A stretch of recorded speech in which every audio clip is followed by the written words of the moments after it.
Hello everyone, welcome to the channel. In today's video, I will talk about the Express Entry program and we'll try to cover the complete process from knowing nothing about the program to getting your visa stamped on the passport. As the name indicates, Express Entry program is one of the quickest ways to immigrate to Canada. By the end of this video, you should get the confidence to check your eligibility and then further apply on your own. I will try to explain the complete process by breaking it down into 15 different steps. So let's start the video. So the first step is finding your eligibility. There are 6 selection factors which actually determine your eligibility.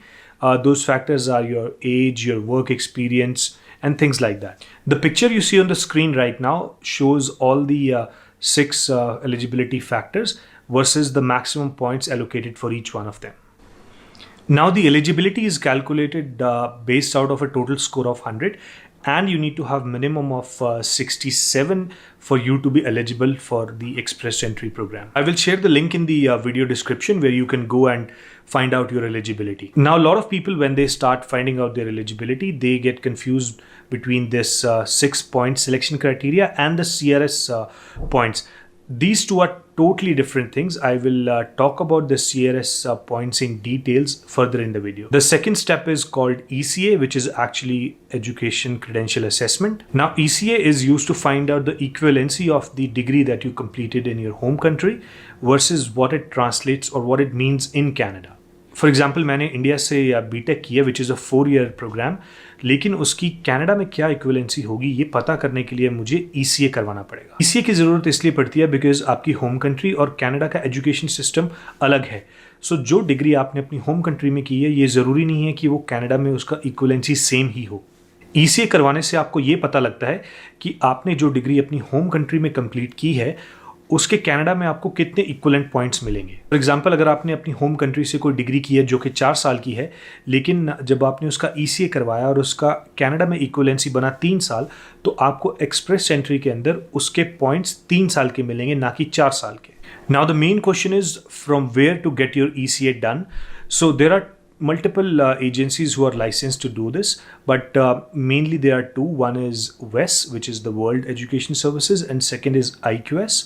मैंने personally WES से अपनी degree evaluate करवाई थी, which is a lot quicker if you compare it with IQS. Just in case you guys need to know the detailed process on how to apply for ECA on WES or IQS website, please let me know in the comments and I can make a separate video about it. Third step आता है IELTS, जो कि है आपका language test. ये सबसे ज़रूरी step है in the complete express entry program. IELTS को प्यार में पंजाबी से IELTS भी कहते हैं, लेकिन इसका ऑफिशियल नेम IELTS है. ये स्टेप सबसे ज़रूरी इसलिए है क्योंकि आपकी बाकी चीज़ें जैसे एज, एजुकेशन, वर्क एक्सपीरियंस, इन सब चीज़ों के पॉइंट्स आपके सेम रहते हैं. व्हाट कैन एक्चुअली मेक और break your chance is your IELTS score. Process to book this exam is fairly simple. There are actually 2 institutions who conduct the exam. One is British Council, one is IDP. You can pick any one of those. You can go to their website, register and then book the exam. During COVID IELTS के exam totally बंद हो गए थे, लेकिन अभी धीरे धीरे करके ये दोबारा शुरू हो गए हैं. In fact, कुछ महीने पहले इन्होंने कंप्यूटर बेस्ड टेस्ट भी इंट्रोड्यूस किया था. जब मैंने अपने PR के लिए IELTS दिया था, I give it paper based because उस टाइम पे कोई ऑप्शन नहीं होता था. So I honestly don't have much details on what's the difference between computer based and paper based, but if you guys want I can definitely find out and probably make a video about it. आपकी English कितनी भी अच्छी हो, but like any other exam, IELTS exam also has a few strategies. So you need to give it about a month or 2 for yourself to prepare. You need to understand the complete pattern of the exam. Most of you would know it already, but I would still mention in the video. IELTS exam के 4 modules होते हैं, which is listening, reading, writing and speaking. अब एक difference ये आता है कि IELTS 2 तरह का है. One is IELTS general and one is IELTS academic. अगर आप peer basis पे move होना चाहते हैं, then you need to give IELTS general, and अगर आप study route follow करते हैं, then you need to give IELTS academic. Please let me know if you guys need more details about IELTS or if you need me to talk about the strategies on how you can clear the exam, and I can make a detailed video about it. अब fourth step आता है calculating your CRS. CRS का full form है Comprehensive Ranking System. CRS basically 1200 points का scale है, जैसे कि वो 6 सिलेक्शन फैक्टर्स जिसके बारे में हमने स्टेप 1 में बात करी थी, वो 100 पॉइंट्स का स्केल है। CRS में आपको आपकी एज, एजुकेशन, वर्क एक्सपीरियंस, इन सब चीज़ों के लिए पॉइंट्स अवार्ड किए जाते हैं। I will post a link in the video description for the CRS calculator. That is an official link for the CIC website where you can go and calculate your CRS. It's fairly simple to do it on your own. Now let's talk about the difference between CRS and 6 selection factors which we discussed in step 1. The major difference is the 6 selection factors is just calculating your eligibility, and CRS is actually calculating your overall score. Also, the eligibility is calculated out of 100 while the CRS is actually calculated out of 1200. अब CRS को easily समझने के लिए हम इसको दो parts में divide कर देते हैं। सो बेसिकली 1200 को दो पार्ट्स में डिवाइड करके इट बिकम्स 600 ईच। सो जो सेकेंड 600 है that comes from your PNP which is provincial nominee program. In case अगर आपको कोई भी प्रोविंस नॉमिनेट करती है या आप किसी प्रोविंस के लिए अप्लाई करते हैं वो आपको पिक करती है, सो डायरेक्टली आपको 600 पॉइंट्स अवार्ड कर दिए जाते हैं उस चीज़ के लिए। अब बचे जो बाकी 600 वो आते हैं आपकी एज, एजुकेशन, IELTS स्कोर और आपके वर्क एक्सपीरियंस वगैरह से। इन चीज़ों का एक टोटल किया जाता है एंड उस टोटल को कहते हैं आपका CRS स्कोर। अब IRCC एक कट ऑफ निकालती है और अगर आपका CRS स्कोर उस कट ऑफ से ऊपर है then you get the ITA which is the invitation to apply, और इन केस अगर आपका CRS स्कोर उससे नीचे है then your application stage as is in the pool. अब फिफ्थ पॉइंट आता है creating an express entry profile. ये एक ऑनलाइन एप्लीकेशन है जो कि आप IRCC की वेबसाइट पे जाके सबमिट करते हो। It's a pretty straightforward form. I will post a link for this in the video description. One quick tip to know is इसमें एक प्राइमरी एप्लीकेंट होता है और एक सेकेंडरी एप्लीकेंट होता है। फॉर एग्जाम्पल अगर हस्बैंड एंड वाइफ एक साथ अप्लाई कर रहे हैं PR के लिए, so one has to become primary and one has to become secondary. Primary और सेकेंडरी एप्लीकेंट चूज करने का लॉजिक ये है कि हस्बैंड या वाइफ में से जिसके भी CRS पॉइंट्स ज़्यादा बन रहे हैं उसको प्राइमरी एप्लीकेंट होना चाहिए और दूसरे को सेकेंडरी एप्लीकेंट। अब प्राइमरी और सेकेंडरी एप्लीकेंट्स को लेके एक क्विक टिप है जो मैं आप लोगों के साथ शेयर करना चाहता हूँ। इस चीज़ को एग्जाम्पल के साथ समझते हैं। Let's say husband and wife ने PR एक साथ अप्लाई करी और वो एक ही टाइम पे कनाडा मूव हुए, then there is absolutely no problem. But just in case अगर उन दोनों में से कोई पहले मूव होना चाहता है और दूसरा बाद में, so the primary applicant has to land first, the secondary applicant cannot land before the primary applicant. So what this means is, for example अगर वाइफ प्राइमरी एप्लीकेंट थी और हस्बैंड सेकेंडरी एप्लीकेंट था, तो अगर हस्बैंड कनाडा पहले move होना चाहता है तो दैट इज़ नॉट पॉसिबल।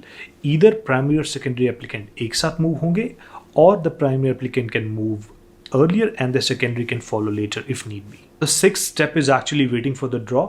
इस स्टेप में आपको कुछ करना नहीं है बिकॉज आपने फिफ्थ स्टेप में ऑलरेडी अपनी एप्लीकेशन सबमिट कर दी है पूल के अंदर।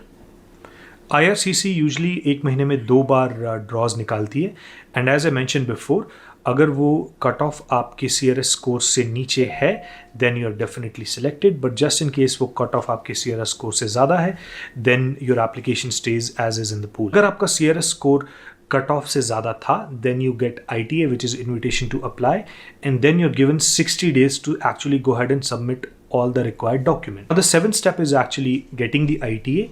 So this is basically an email that you will get in your IRCC account which states that you have been invited to apply based on the CRS score that you had. अब आपको ITA आ गया है and अब बारी आती है आपके document submit करने की। सो आपके पास बेसिकली 60 days होते हैं डॉक्यूमेंट सबमिट करने के लिए। मेरे टाइम पे आज से कुछ 1.5-2 साल पहले 90 days होते थे, but then they change that to 60 days. Now the 8th step is getting your PCC. PCC is basically Police Clearance Certificate.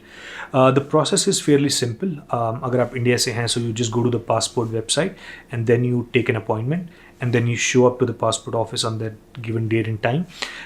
कुछ केसेस में आपको PCC सेम डे पे मिल जाती है एंड कुछ केसेस में they actually want somebody to come at your place and physically verify that you're living there.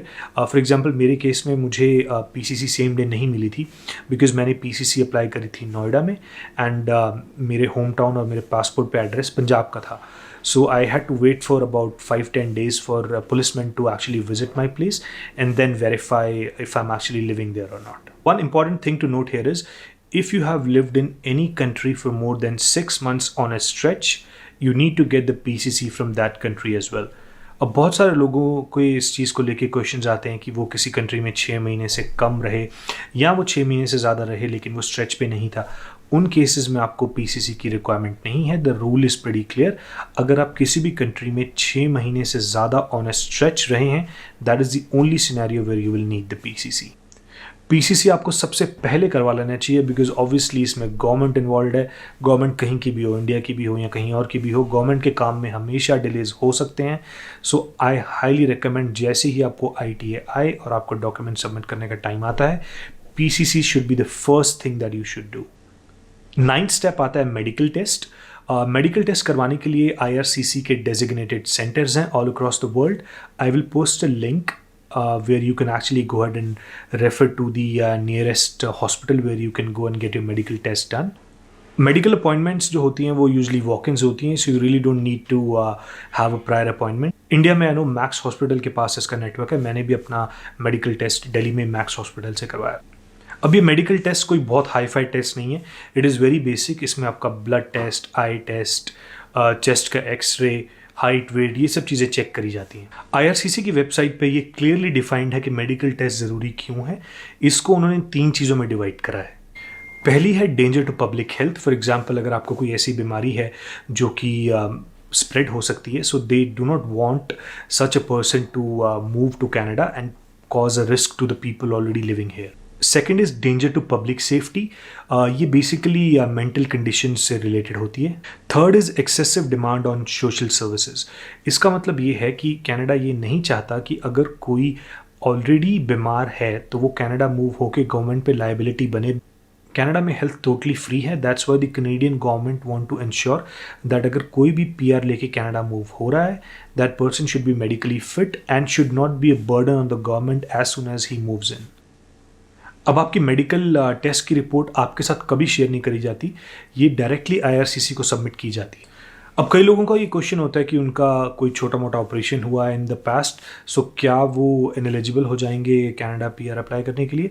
So I am sure ये 3 point समझने के बाद it will give you more clarity on your concern. 10th point आता है gathering your proof of work experience, जिसको reference letter भी बोलते हैं। This letter is basically a letter from your current and previous employer which proves that you have actually worked in the field for which you are claiming the points in the express entry program. Proof of work experience को लेके मैंने एक detail video बनाया है और मैंने कोशिश की है कि जितने भी लोगों के कंसर्न्स होते हैं उसमें आंसर करूं। सो उस वीडियो का लिंक मैं इस वीडियो के डिस्क्रिप्शन में डाल दूंगा, प्लस आई बटन में भी आपको वो लिंक दिख रहा होगा। 11th स्टेप आता है gathering your proof of funds document. So when you actually plan to move to Canada, there is a certain amount of money that you should have in your account. Now this amount is based on your family size. For example, अगर 2 लोगों की family है, it's just husband and wife, then जो total amount होगा वो कम होगा। But अगर 3 लोगों की फैमिली है, husband, wife and a kid, then वो amount थोड़ा सा बढ़ जाएगा। So I'll post a link in the video description where you can go and refer to what is the current minimum requirement for proof of funds. ये funds आपके account में होने का लॉजिक ये है कि जब आप कनाडा में मूव हो गए, आपके पास मोस्टली जॉब नहीं होगी and you need to sustain, so this money will help you sustain in your initial period. And the Canadian government also doesn't want कि new immigrants आ जाएं and then they become a burden on the government. That's why they want to make sure that you have that minimum amount with you available, so that just in case आपको यहाँ move होने के बाद initially job नहीं मिलती है, you can depend on that money. Proof of funds could be in the form of liquid cash in your savings account, or it could be a fixed deposit as well. बहुत लोगों को proof of funds document के formatting को लेके questions होते हैं। So I will post image of the proof of funds document that I provided when I applied for PR. Honestly, इसका कोई fixed format नहीं है because there are multiple banks in which people can have accounts. So हर एक bank का format अलग है and mostly banks के पास तो format होता भी नहीं है. In my case, I was dealing with Indus Bank and they didn't had a format. So मैंने उनको लिख के दिया था कि मुझे ये चीज़ें इसमें चाहिए and then they were able to give me the letter. अब 12th step आता है e-APR, which is actually submitting your documents once you have collected everything that was needed. As I mention आपको 60 दिन मिलते हैं ये डॉक्यूमेंट्स कलेक्ट करने के लिए, एंड जब आप ये डॉक्यूमेंट सबमिट करते हो that is actually your 12th step. ये स्टेप बहुत ही ज़रूरी है बिकॉज अगर आपने कोई डॉक्यूमेंट गलत सबमिट कर दिया, you might not get a chance later to explain it to the visa officer, and आपके केस में वो रिजेक्शन भी आ सकती है। जब आप अपने डॉक्यूमेंट सबमिट कर देते हो, बेसिकली आप e-APR अप्लाई कर देते हो, और उसके कुछ दिन बाद आपको एक रिसीट मिलती है which is actually called AOR। AOR की फुल फॉर्म होती है एक्नॉलेजमेंट ऑफ रिसीट। ये रिसीट बेसिकली ये प्रूव करती है कि जो भी रिक्वायर्ड फीस थी वो आपने पे कर दी है। Now the 13th step is actually tracking your application. इसमें ट्रैकिंग के अलावा आपको और कुछ नहीं करना है। आपके पास IT आया था, आपने 60 दिन के अंदर अंदर अपने डॉक्यूमेंट सबमिट कर दिए। Now you just have to wait to get something called as PPR which is basically passport request. वो तब आती है जब वीज़ा ऑफिसर आपके सारे डॉक्यूमेंट्स वेरीफाई कर लेगा, and if they are all in place then आपको एक PPR इशू हो जाएगा। केसेस में अगर वीज़ा ऑफिसर्स को कोई एडिशनल डॉक्यूमेंट्स चाहिए होते हैं, then they will reach out to you, and then you need to provide those documents to them, and they will further go for review, and based on that you will get your PPR. 14th step is doing your biometrics. जब आपके पास PPR आ जाता है उसके बाद you need to book time with VFS to do your biometrics and submit your passport as well. Biometrics का concept 1.5-2 साल पहले नहीं था जब मैंने PR अप्लाई करी थी, तो I didn't had to go for biometrics. ये recently introduce हुआ है, लेकिन आपको VFS के पास ही जाना पड़ेगा पासपोर्ट सबमिशन के लिए। You cannot directly approach the Canadian embassy, so you submit your passport to VFS and then you collect your passport back from the VFS as well. 15th step is actually the most happiest step in this whole process. इसमें आपको VFS contact करेगा to let you know that your visa has been stamped on your passport and आपकी COPR भी आ गई है. So you just need to go back to the VFS office to collect your passport, which will have a one-time visa for Canada and also the COPR. अब ये one time visa का logic ये है कि जब आप Canada move हो जाओगे उस टाइम पे आपको PR कार्ड अप्लाई करना होगा which is valid for 5 years. इसलिए आपको इनिशियली वन टाइम वीज़ा मिलता है. उस वन टाइम वीज़ा की एक एक्सपायरी होती है. That is always decided based on your medicals. वो एक्सपायरी डेट आपके मेडिकल से 1 साल होती है. सो फॉर एग्जांपल अगर आपने 1 जनवरी 2020 को अपने मेडिकल्स दिए थे, so your visa will be valid till 1 जनवरी 2021. अब उस 1 साल के अंदर अंदर आपको अपनी तैयारी करनी है, अपने बैग्स पैक करने हैं एंड देन कनाडा मूव होना है. जब ये सारे स्टेप्स हो जाते हैं एंड आपको कनाडा मूव होना है, आपके पास तब भी 2 ऑप्शंस हैं. या तो आप परमानेंटली मूव हो सकते हो, नहीं तो आप सॉफ्ट लैंडिंग भी कर सकते हो उस 1 साल से पहले. सॉफ्ट लैंडिंग को लेके मैंने एक डिटेल वीडियो बनाई है जिसमें मैंने सारे क्वेश्चंस आंसर करने की कोशिश की है. I will post link of that video in the description of this one and also वो आपको आई बटन में भी दिख रही होगी. This concludes today's video. This was all about the Express entry program. I tried to break the whole thing into 15 different steps to make it easier for you guys to understand. I hope this video will help you if you need to apply for Canada PR on your own. Please let me know if you have any questions regarding these 15 steps or anything outside of this as well that comes to your mind, and I will definitely try my best to answer that. Thank you. Bye-bye.